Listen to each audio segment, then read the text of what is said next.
आते हुए अपने राजनीतिक स्वार्थ की पूर्ति के लिए जिस तरह से सरकार और शासन व्यवस्था का दुरुपयोग किया गया, मुझे और मेरे परिवार को बदनाम करने के तमाम तरह के प्रयास किए गए। मेरी दिवंगत माता के लिए भी किस तरह के शब्दों का उपयोग किया गया, मैं वापस उनको दोहराना नहीं चाहता इसी जोधपुर के सर्किट हाउस में। लेकिन मैंने हर बार ये कहा था कि मेरा दामन पाक साफ है और अंततः भारत की कानून व्यवस्था इसका निर्णय करेगी। और मुझे अत्यंत प्रसन्नता इस बात की है कि ये जीत या सत्य असत्य की जीत नहीं है, ये न्याय हुआ है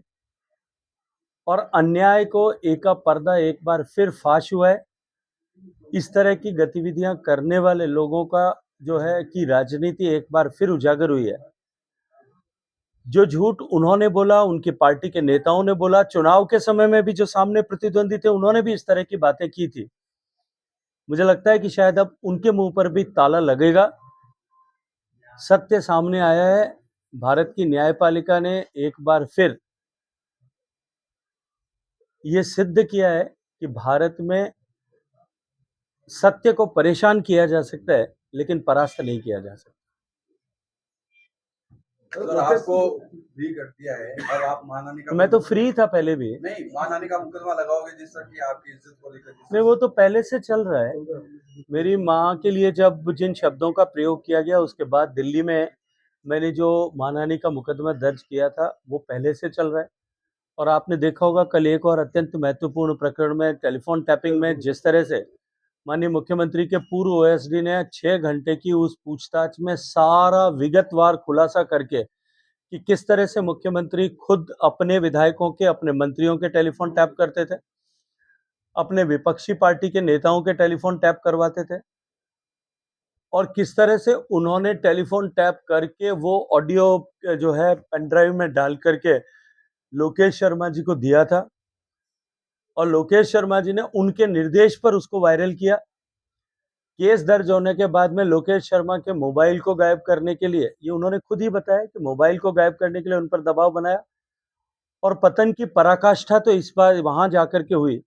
जब अपने ही ओएसडी का कंप्यूटर बरामद करने के लिए एसओजी की रेड उसके घर पे करवाई। मुझे लगता है कि किसी व्यक्ति को राजनीतिक जो है अपनी राजनीति को बचाए रखने के लिए इस नीचे के स्तर पर गिर जाए और फिर भी वो अपने आप को बड़े लोग समझें और कहलाएं, मुझे लगता है कि इससे बुरा और कुछ भी नहीं हो सकता। पुत्र मोह के कारण जो आपके साथ किया वो हार की थी। मुझे लगता है केवल पुत्रमोह नहीं था, कुर्सी पर बने रहने और अपनी सिमटती हुई राजनीतिक जाजम को बचाने के लिए अपने प्रतिद्वंदियों को इसी तरह से फंसाने की उनकी पुरानी परिपाटी रही है। और ऐसे अनेक उदाहरण आप उनके दल में भी और दल के बाहर भी, आदरणीय राजेंद्र सिंह जी के साथ में किस तरह से हुआ, राजस्थान के प्रमुख राजनीतिक परिवार मदेरणा परिवार और राम सिंह जी के परिवार के साथ में किस तरह की घटनाएं हुई, ऐसी अनेक घटनाएं आप जो है पूरे सूत्र में पिरो करके देख लीजिए, आपके सामने सत्य उद्घाटित हो जाएगा। सर जैसा आपने कहा ये कल विश्व पर्यटन दिवस है और पूरे विश्व भर में जिस तरह से पर्यटन की अपार संभावना है, अभी G20 के देशों ने भी अपनी मीटिंग में जिस तरह से इस बात का कमिटमेंट दिया है कि पूरे दुनिया के टूरिज्म को सस्टेनेबल टूरिज्म बनाते हुए आने वाले समय में टूरिज्म बेस्ड इकोनॉमीज किस तरह से डेवलप हों। और भारत क्योंकि ऐसा देश है जो टूरिज्म के दृष्टिकोण से दुनिया का सबसे बड़ा मार्केट भी है और एक महत्वपूर्ण दुनिया का डेस्टिनेशन भी है। ये जो दोहरी संभावनाएं भारत के पास में है, इनका लाभ उठाते हुए भारत की इकोनॉमी में जो टूरिज्म का अभी स्टेक लगभग 6% से कुछ अधिक है, इसको आने वाले 5 साल में हम 10% तक किस तरह से पहुंचा सकें, इस कमिटमेंट के साथ में हम काम करेंगे। टूरिज्म केवल एक मंत्रालय, पर्यटन मंत्रालय का विषय नहीं होता, क्योंकि टूरिस्ट के आवागमन की सुविधा से लेकर के कम्युनिकेशन कम्युनिकेशन इन सब के विषय पर जिस तरह से सरकार ने काम किया है, माननीय मोदी जी के नेतृत्व में 10 साल में जिस तरह से रोड नेटवर्क सुधरा है, हमारे नए एक्सप्रेसवेज बने, हाईवेज बने,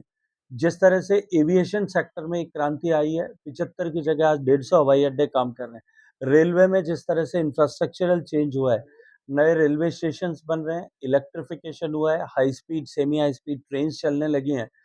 ऐसी परिस्थिति में whole of the government approach के साथ में हम टूरिज्म सेक्टर को किस तरह से स्ट्रेंथन करें। कल माननीय उपराष्ट्रपति जी की गरिमामय उपस्थिति में सभी लाइन डिपार्टमेंट के मिनिस्टर साथ रह करके अपना कमिटमेंट टूरिज्म के प्रति जो है वो वहाँ रखेंगे, अपने विजन रखेंगे और हम माननीय मोदी जी के नेतृत्व में संकल्पबद्ध हैं कि देश के पर्यटन को हम आने वाले समय में एक नई ऊंचाई दे सकें। सर चलो इंतजार कर रहे हैं आपकी, यहाँ पे भी सरकार है, केंद्र भी सरकार है, तो क्या लिक्विडिटी का प्रोसेस अपना के उनके लिए कोई राहत देने का काम देखिए, होगा? निश्चित रूप से उसकी प्रक्रिया चालू है। भारत सरकार का जो व्यवस्था है,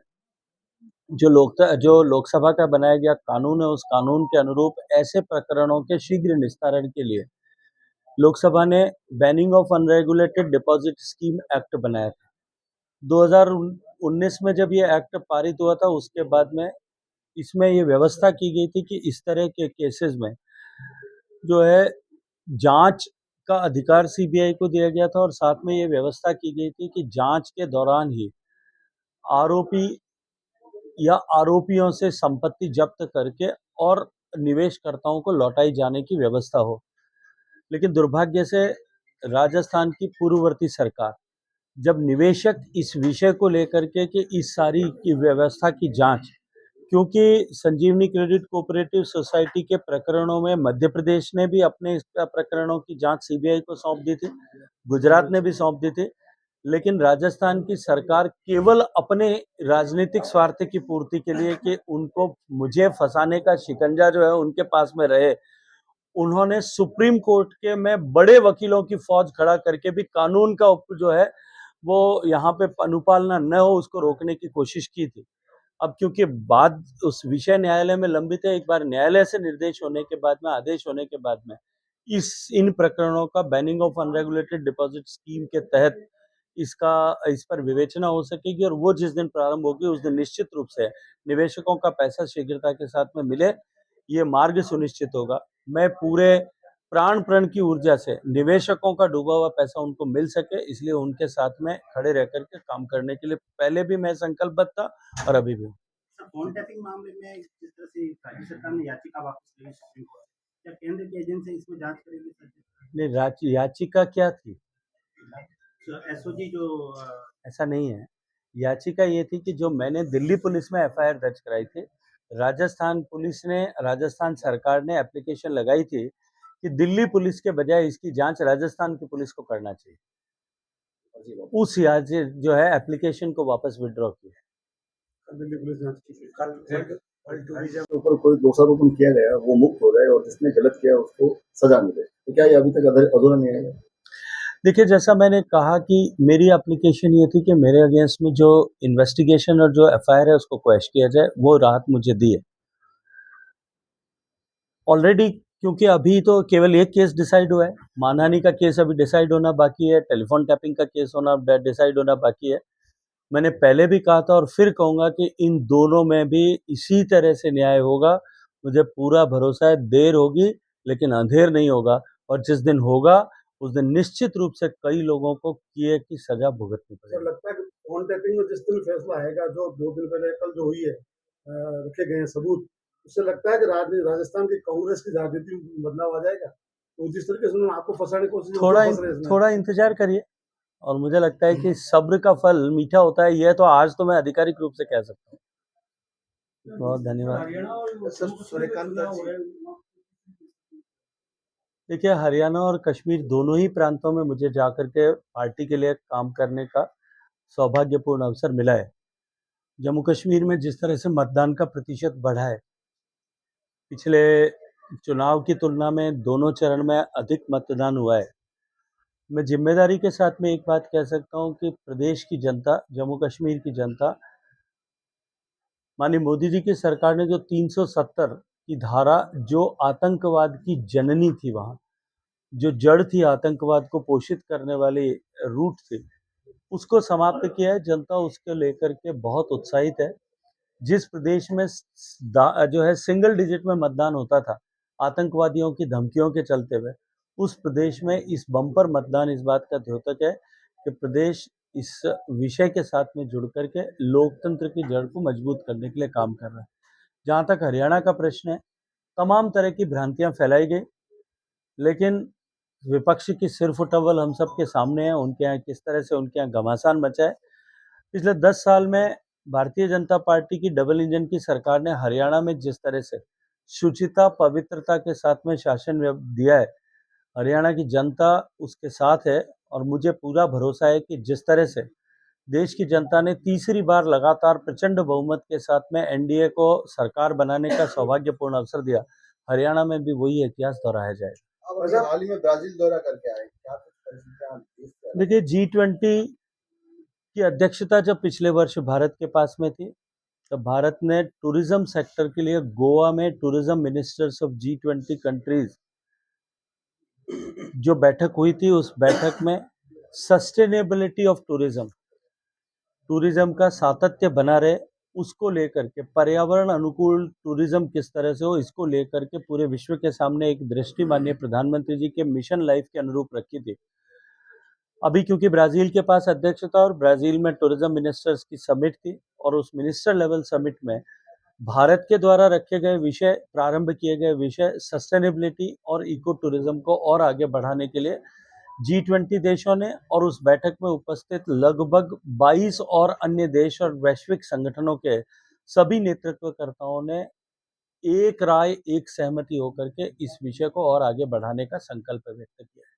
वैसे जिस तरह संजीवनी वाला मामला आपको देखिए, पिछले 5 साल से लगातार एक ऐसे प्रकरण में जिसका मेरा और मेरे परिवार का प्रत्यक्ष या अप्रत्यक्ष रूप से कहीं कोई संबंध नहीं था, लेकिन केवल राजनीतिक विद्वेष के चलते हुए, अपने पुत्र की हार की खींच से व्यथित होकर के और अपनी सिमटती हुई राजनीति के डर से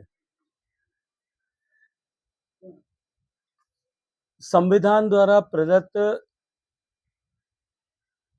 व्यवस्था